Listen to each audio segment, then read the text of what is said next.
Learners licence ഇല്ലാതെ പൊതുനിരത്തിൽ ഒറ്റയ്ക്ക് വാഹനം ഓടിക്കുന്നതോ സ്വയം ഓടിക്കാൻ പഠിക്കുന്നതോ ശിക്ഷാർഹമാണ്. ഒറ്റയ്ക്കുള്ള ഡ്രൈവിംഗ് പഠനം സുരക്ഷിതമല്ല. ഒരു ഡ്രൈവിംഗ് സ്കൂളിന്റെ സഹായത്തോടുകൂടി ഡ്രൈവിംഗ് ഇൻസ്ട്രക്ടറുടെ ശിക്ഷണത്തിൽ ഡ്രൈവിംഗ് പഠനം ആരംഭിക്കൂ. അപകടം ഒഴിവാക്കൂ. ഹലോ ഫ്രണ്ട്സ്, എല്ലാവർക്കും നമസ്കാരം. ഞാൻ ഗുഡ്സൺ കട്ടപ്പന. നമ്മുടെ ചാനലിലെ അടുത്ത പുതിയ വീഡിയോയിലേക്ക് എല്ലാവർക്കും വീണ്ടും സ്വാഗതം. ഇന്നത്തെ വീഡിയോ എന്ന് പറയുന്നത് തുടക്കക്കാർക്ക് കാർ ഡ്രൈവിംഗ് എങ്ങനെ സ്വയം പ്രാക്ടീസ് ചെയ്യാം. പ്രാക്ടീസ് എടുക്കാനായിട്ട് നിങ്ങൾ ചെയ്യേണ്ട 5 കാര്യങ്ങളാണ് ഇന്നത്തെ ഒരു വീഡിയോയിൽ നിങ്ങളെ ഡ്രൈവ് ചെയ്ത് കാണിച്ചു തരുന്നത്.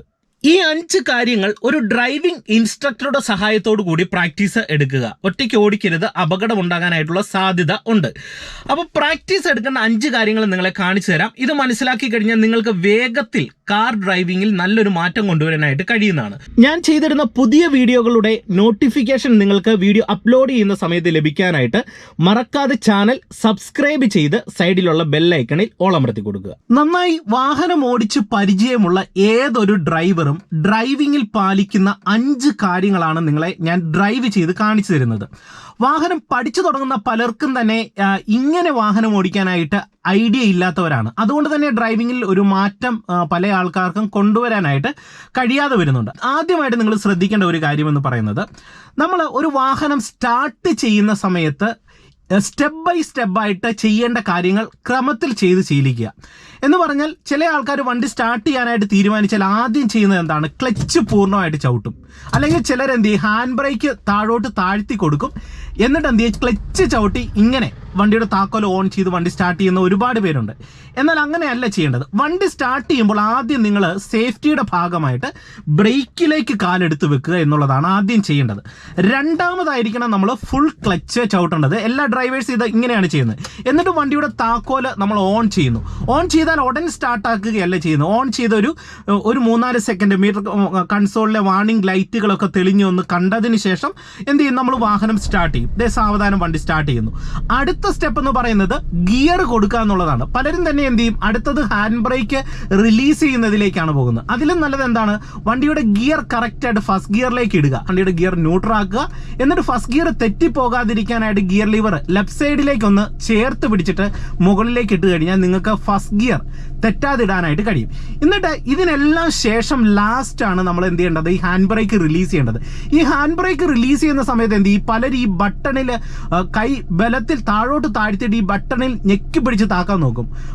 ഹാൻഡ് ബ്രേക്ക് റിലീസ് ആകത്തില്ല. എന്നാൽ അത് സിമ്പിളായിട്ട് റിലീസ് ചെയ്യാനായിട്ട് നിങ്ങൾ എന്ത് ചെയ്യണം, ഈ ബട്ടണിൽ ഞെക്കുന്നതിന് മുന്നേ ഈ ഹാൻഡ് ബ്രേക്ക് പതിയെ മുകളിലേക്കൊന്ന് ചെറുതായിട്ട് ഒരു ബലം കൊടുക്കുക. അപ്പോൾ ഈ ബട്ടൺ ഒന്ന് അയഞ്ഞു വരും. ഇതുണ്ടോ, ഈ സമയത്ത് ഈ ബട്ടണിൽ ഞെക്കി പിടിക്കുക, താഴോട്ട് താഴ്ത്തുക, ഹാൻഡ് ബ്രേക്ക് റിലീസായി. ഇതാണ് നിങ്ങൾ ഫസ്റ്റ് ചെയ്യേണ്ട സ്റ്റെപ്പ് എന്ന് പറയുന്നത്.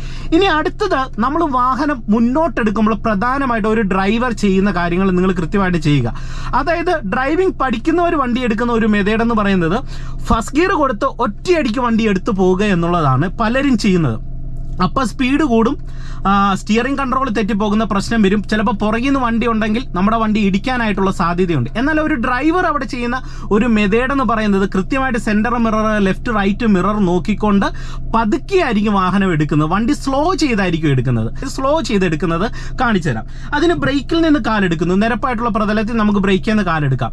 അടുത്ത സ്റ്റെപ്പ് എന്ന് പറയുന്നത് ക്ലച്ചിൽ നിന്ന് പതുക്കെ കാല് റിലീസ് ചെയ്ത് വണ്ടി മൂവ് ആക്കുന്ന പോയിന്റ് ഏതാണോ അത് കണ്ടുപിടിക്കും. അത് കണ്ടുപിടിക്കുന്ന സമയത്ത് ഏതൊരു ഡ്രൈവറും ബുദ്ധിപരമായിട്ട് ചിന്തിക്കുന്നത്, ക്ലച്ച് റിലീസ് ചെയ്ത് വരുമ്പോൾ വണ്ടിയിൽ ഉണ്ടാകുന്ന വൈബ്രേഷൻ അല്ലെങ്കിൽ ആദ്യത്തെ മൂവിംഗ് പോയിന്റ് ഏതാണോ ആ പോയിന്റ് ഒന്ന് ബാലൻസ് ചെയ്ത് പിടിക്കും. പലരും എന്ത് ഈ വൈബ്രേഷൻ തുടങ്ങി വരുമ്പോൾ തന്നെ ഡ്രൈവിംഗ് പഠിക്കുന്നവർ കാല് പൂർണ്ണമായിട്ട് റിലീസ് ആക്കും. അപ്പോൾ വണ്ടി ഓഫായി പോകും. അപ്പോൾ ഓഫ് ആകാതിരിക്കാനായിട്ട് ഇതുപോലെ ക്ലച്ചിൽ നിന്ന് പതുക്കെ കാല് അയച്ചപ്പോൾ ഇതുകൊണ്ട് വണ്ടി മൂവ് ആകുന്ന മൂവിംഗ് പോയിന്റ് ജസ്റ്റ് ഒന്ന് ഞാൻ ബാലൻസ് ചെയ്ത് പിടിച്ചിട്ട് എന്ത് ചെയ്തു, പതിയെ ആക്സിലറേഷൻ കൊടുത്തോണ്ട് ഈ മൂവിംഗ് പോയിന്റിൽ നിന്ന് അയക്കുന്നു. ലെഫ്റ്റ് ഇൻഡിക്കേറ്ററും കൂടെ കൊടുത്തോണ്ട് ഇതുണ്ടോ പതിയെ ക്ലച്ച് റിലീസ് ചെയ്യാണ്. അതായത് വണ്ടി മൂവ് ആകാനായിട്ട് റിലീസ് ചെയ്യുന്നു. വീണ്ടും പതിയെ ക്ലച്ച് ഒന്ന് താഴോട്ട് താഴ്ത്തി, പൂർണ്ണമായിട്ട് താഴോട്ട് താഴ്ത്താതെ ഒരു ഹാഫ് ക്ലച്ച് പോയിന്റിനോട് അടുത്തൊന്ന് താഴോട്ട് താഴ്ത്തി ബ്രേക്കിലേക്ക് വന്ന് വണ്ടി വീണ്ടും ഒന്ന് സ്ലോ ചെയ്തു. സെന്റർ മിറർ നോക്കി ഹാഫ് ക്ലച്ചിന്റെ പോയിന്റിൽ വന്ന് ഇതുകൊണ്ട് പതിയെ ക്ലച്ച് നയിക്കുന്നതിനോടൊപ്പം പതിയെ ആക്സിലറേഷൻ കൊടുത്തതുകൊണ്ട് വണ്ടി ഇങ്ങോട്ട് ലെഫ്റ്റിലേക്ക് വരുന്നു. വീണ്ടും ബ്രേക്കിലേക്കൊന്ന് വണ്ടി സ്ലോ ചെയ്തു. പതുക്കെ ബ്രേക്ക് ചവിട്ടി ഒന്ന് സ്ലോ ചെയ്യും. ഹാർഡ് ചവിട്ടത്തില്ല. അപ്പോൾ വണ്ടിയുടെ റണ്ണിങ് കുറയും. ഇങ്ങനെ വണ്ടിയെ പതിയെ ലെഫ്റ്റ് സൈഡിലേക്ക് എത്തിക്കും. അപ്പോൾ ഈ ഇങ്ങനെ വണ്ടിയെ സ്ലോ ചെയ്ത് ഓടിക്കാനായിട്ടുള്ള ഒരു ഹാഫ് ക്ലച്ചിൻ്റെ ബാലൻസിങ് ഞാൻ കാണിച്ച മെത്തേഡ് അനുസരിച്ച് നിങ്ങൾ പ്രാക്ടീസ് എടുക്കുക. ഇനി മൂന്നാമത്തെ പോയിന്റാണ് പറയുന്നത്. അതായത് നമ്മൾ വാഹനം ഡ്രൈവ് ചെയ്യുന്ന സമയത്ത് നിങ്ങൾ മനസ്സിലാക്കേണ്ട മെയിൻ മൂന്നാമത്തെ പോയിന്റ് എന്ന് പറയുന്നത് ഗിയർ കൊടുക്കുക. ഹാഫ് ക്ലച്ചിന്റെ പോയിന്റിൽ വന്ന് വാഹനം നമ്മൾ മുന്നോട്ട് എടുത്തു, ആക്സിലറേഷൻ കൊടുത്തെടുത്തു. എന്നിട്ട് എടുത്താൽ ഉടൻ ലാഗ് ഇല്ലാതെ ഉടൻ തന്നെ എന്ത് ചെയ്യണം, ക്ലച്ച് ചവിട്ടുക, സെക്കൻഡ് ഗിയറിലേക്ക് ഇടുക, എന്നിട്ട് ക്ലച്ചിൽ നിന്ന് റിലീസ് ചെയ്യുക.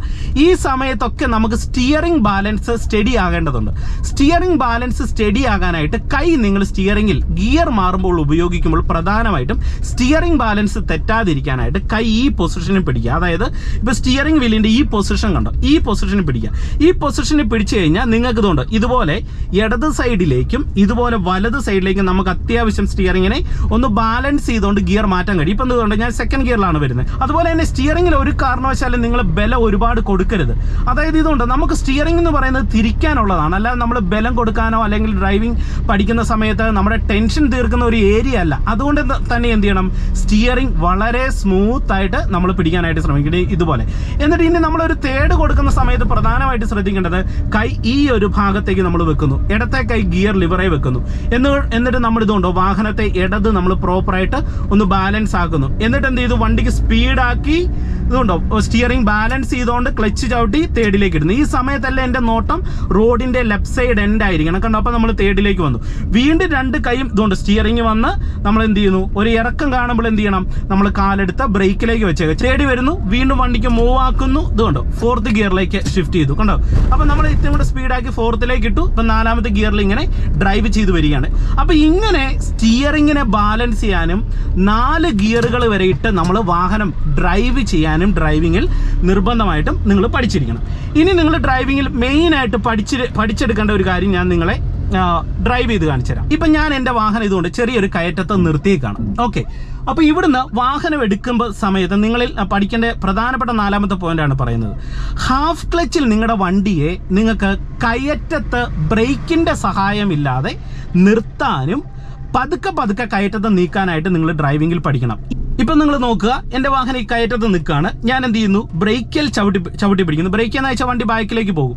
അതുകൊണ്ട് തന്നെ എന്ത് ചെയ്യുന്നു, ബ്രേക്ക് ചവിട്ടി പിടിച്ച് ക്ലച്ചിൽ നിന്ന് പതുക്കെ കാല് റിലീസ് ചെയ്ത് വാഹനം മുന്നോട്ട് മൂവ് ആകുന്ന ഹാഫ് ക്ലച്ചിൻ്റെ ആ വിറയൽ പോയിന്റ് ജസ്റ്റ് ഒന്ന് ബാലൻസ് ചെയ്തു. എന്നിട്ട് ബ്രേക്ക് നയിച്ചപ്പോൾ ഇതുകൊണ്ട് ആ പ്രോപ്പർ മൂവിങ് പോയിന്റിലാണെങ്കിൽ നമ്മുടെ വണ്ടി കയറ്റത്തതുകൊണ്ട് ക്ലച്ചിൽ ഇങ്ങനെ തന്നെ നിൽക്കും. എന്നിട്ട് വീണ്ടും നമ്മൾ എന്ത് ചെയ്യുന്നു, ലൈറ്റ് ഒരു ആക്സിലറേഷൻ കൂടെ കൊടുത്ത് ഇതുകൊണ്ട് ഹാഫ് ക്ലച്ചിലും ആക്സിലറേഷനുമായിട്ട് വണ്ടി ഞാൻ ഇവിടെ നിർത്തിയതിന് ശേഷം ഇതുകൊണ്ട് ആക്സിലറേഷൻ പതിയെ കൊടുത്ത് ഹാഫ് ക്ലച്ചിൻ്റെ പോയിന്റിൽ നിന്ന് പതിയെയാണ് അയക്കുന്നത്. പതിയെ അയച്ചു കഴിഞ്ഞാൽ അതായത് ഒരു നൂൽ പോയിന്റ് പതിയെ അയച്ചാൽ നമ്മുടെ വണ്ടി ഇതുപോലെ പതിയെ നീങ്ങും. ഇനി നമുക്ക് വീണ്ടും ഇവിടെ സ്ലോ ചെയ്യണം. ബ്രേക്കിന് സഹായമില്ലാതെ കയറ്റം സ്ലോ ചെയ്യാൻ ക്ലച്ച് ഞാൻ പതിയെ താഴോട്ടൊന്ന് താഴ്ത്തി ഹാഫ് ക്ലച്ചിൻ്റെ പോയിന്റിലേക്ക് വരികയും ഒപ്പം ആക്സിലറേഷൻ കൂടെ കൊടുത്ത് എൻ്റെ വാഹനത്തെ ബ്രേക്കിൻ്റെ സഹായമില്ലാതെ ഇതുകൊണ്ട് ക്ലച്ചിലും ആക്സിലറേഷനിലും നിർത്തി ഞാൻ കണ്ടോ. വീഡിയോ ഇഷ്ടമായെങ്കിൽ ചാനൽ സബ്സ്ക്രൈബ് ചെയ്യുക. പുതിയ വീഡിയോകളുടെ നോട്ടിഫിക്കേഷൻ ലഭിക്കാനായിട്ട് സബ്സ്ക്രൈബ് ബട്ടണിൻ്റെ സൈഡിലുള്ള ബെൽ ഐക്കണിൽ ഓൾ അമർത്തി കൊടുക്കുക. എല്ലാവർക്കും നല്ലൊരു ദിവസം ആശംസിച്ചുകൊണ്ട് ഇന്നത്തെ വീഡിയോ നിർത്തുന്നു. നന്ദി, നമസ്കാരം.